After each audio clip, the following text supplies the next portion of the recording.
Alright, hello everybody and welcome back to another YouTube video. Today is another Axeman Finds video. V whatever, read the title I guess. We're going to be going top to bottom down this list. So let's start off with what's up at top.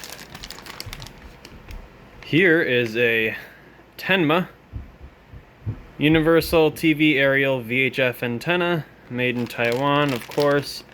New old stock. They had a ton of these things. Big box of them. They've always had them ever since I've been going there.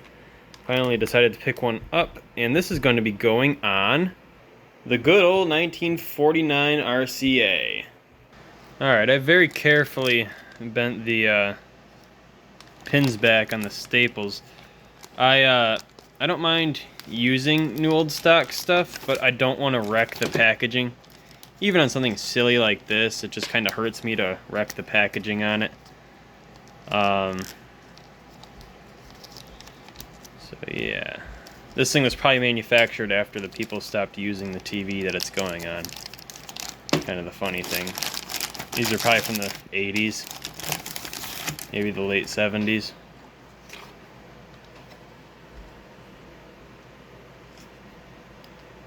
First time it's ever been touched by a person since the factory. Of course, the antenna aerials come up and then you can twist them around on the little ball joints there. Check this out. Isn't this weird? Is that a seed for something? Like a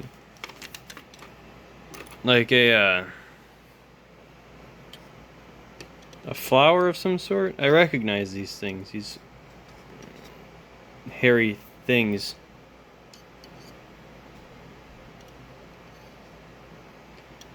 That's some sort of seed. I wonder if that's from the factory? I don't know. Alright, peeking over to the other side of the TV, we got it. We got the hardware mounted. It's not attached because this day and age I can't really use this antenna, but yes I also can because I can connect it to a converter box and use it. So let's extend the antennas out. Oh my god. Looking back on this side, they go right down into there. Oh my gosh, that's cool. Alright, well that was well worth the $2.95. Let's take a look at this monster right here. Many of you probably saw this and know exactly what it was, but are rather confused by it. This is a 1973 Zenith Circle of Sound. Was a flip clock radio. Missing the top and missing the clock. Now, when I was there, I found this, which is a new old stock from July 1954 or May 1954, depending on the part. This was made by International Register Co. in Chicago, Illinois. Probably for a General Electric oven, would be my guess. Although it'd probably be a Telecron clock if it was a GE, so I'm going to guess maybe some other brand. I'm going to put these two together. This is a 120 volt clock, and this had a flip clock here, which used a 120 volt motor. And it's still got the attachments for it. You have the power cord running in. I just got to know what's what, you know. And we're going to put these two together and remake a clock radio out of this. I don't know if the radio works, but we're going to probably try to test that in this video. This is actually a pretty decent radio from what I hear. It's got a Pioneer speaker in it, 26th week of 73, 9 volt and 5 volt outputs. It's got those crappy early transistors in it, those silicone ones. But it does have dual germanium outputs in there, which is kind of nice. And I mean, those are pretty big too. That's a hefty heatsink on there. I'm not sure where the switch for the radio is, so I don't even know if the radio would power on. But we're going to throw it on a watt meter, and if it draws wattage, then it's doing something. Alright, we should be good to go.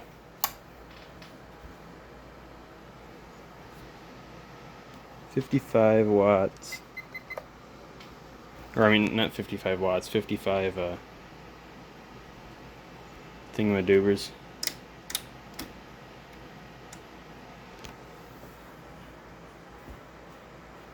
Yeah, we're not drawing any wattage. I'm guessing there is a switch on the clock that turns on the radio. Well, shucks, that sucks. But I'll get a schematic for this, and when I whip the clock on here, I can maybe get like a toggle switch or something to turn the radio on. That'll do nicely. What should I do for a case with this? I could 3D print something, but it would take a lot of filament. I could build something out of wood too, but that would take a lot of, hard.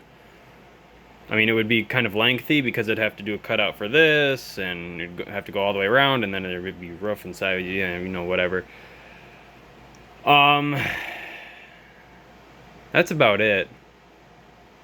Yeah, I don't know. If you have any suggestions, please let me know. Anything would be welcome. And we'll see this in another video coming soon. I should note that this is a Model C 472W-3. Oh boy, Jolly G Willikers, what do we got here? This is a 1976 Realistic Navajo TRC-30A. All crystals, all channels.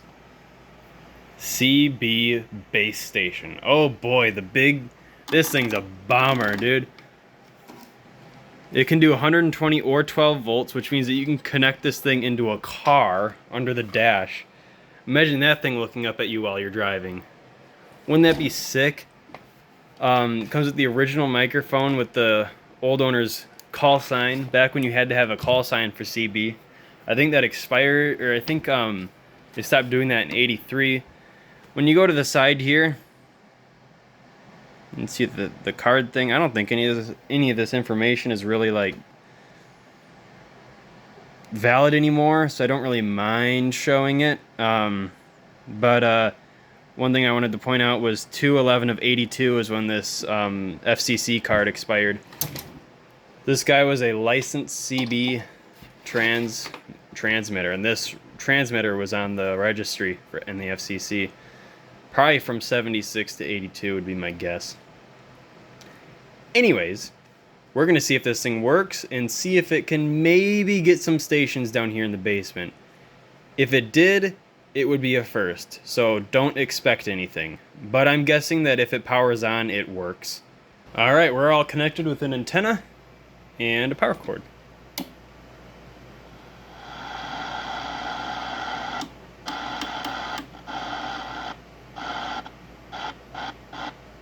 Dirty controls.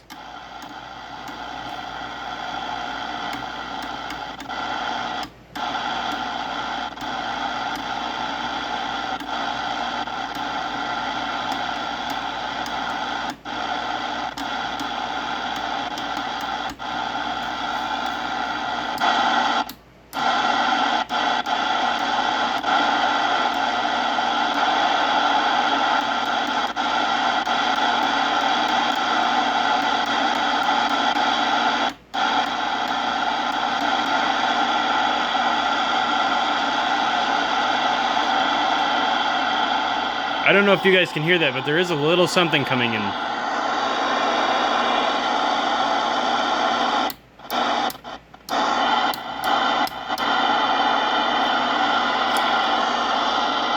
Radio check.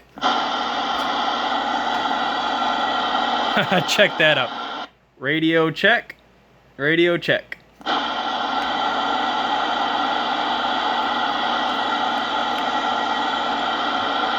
This is a test of a 1976 Realistic Navajo TRC-30A, all crystal, all channel, Citizens Band base station radio.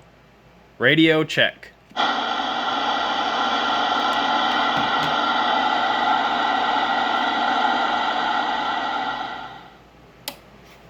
That's pretty wicked. That's cool. Oh man, I'm gonna have some fun with this once I get it upstairs where I can actually like receive stations. Headphone jack too, so I don't have to like bother anybody. Base mobile solid state. Tandy Radio Shack. Cool. Alright, and with that we've come to the end of the video. I think it was a pretty cool little trip here. Surprisingly enough, this is actually only $295. I should have added. And we're going to see some of this stuff in another video here coming up soon, especially these two right here. I think this is going to be a pretty fun video to make. Maybe even a little series, you know? Have the electrical video first and the cosmetic video next. Anyways, with that, thank you for watching. Join the Discord server so you can get updates about stuff like this before the video comes out. And then you can talk with me and the gang online. Anyways, thank you for watching, and I'll see you next time.